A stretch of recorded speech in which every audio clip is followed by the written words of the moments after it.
এগৰাকী আইতাৰ কৰুণ কাহিনীলৈ আপোনালোকৰ মাজলৈ আহিছোঁ। নাম তেওঁ নৰ্মদা দেৱী। ওদালগুৰিৰ এগৰাকী আইতাৰ কৰুণ কাহিনী। তেওঁৰ বয়স 105 বছৰ। দুখজনক বিষয়, চৰকাৰী কোনো আঁচনিয়ে তেওঁক ঢুকি নাপালে। এতিয়া তেওঁ জীৱনৰ অন্তিমটো সময়ত কেৱল বিচাৰিছে এটি চৰকাৰী বাসগৃহ।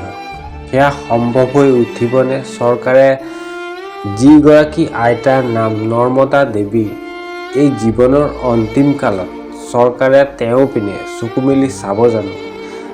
আশা কৰিছোঁ অলপ হ'লেও চাব পাৰে চৰকাৰে, কিয়নো আজিলৈকে যি সময়ত ওদালগুৰি জিলাৰ যিখন জেগাত থাকে, সেই জেগাকনত বিভিন্ন লোকে চৰকাৰী আঁচনি পালে, কিন্তু 105 বছৰৰ পিছতো আজিলৈকেও এইগৰাকী আইতাৰ জীৱনকালত এটি চৰকাৰী আঁচনি সা-সুবিধা নাপালে, এটি ঘৰ নাপালে। তেওঁ জীৱনৰ শেষ সময়ত এটি চৰকাৰী ঘৰ বিচাৰিছে।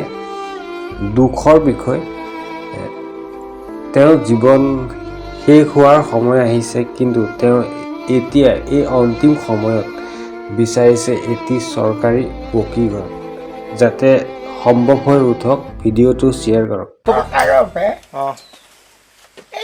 এইটো ঘৰ দিছিল আমাৰ বুঢ়া গামবুঢ়া থাকোঁতে, আৰু সেই পাইখানাটো দিছে আৰু আকৌ পাৰ নাই। বৃদ্ধ পেঞ্চন চেঞ্চন নাই? পেঞ্চন চেঞ্চন একো নাই ন?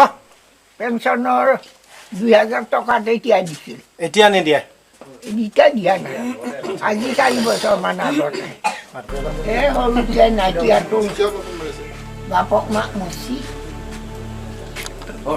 মোৰ লগতে ডাঙৰ হ'ল।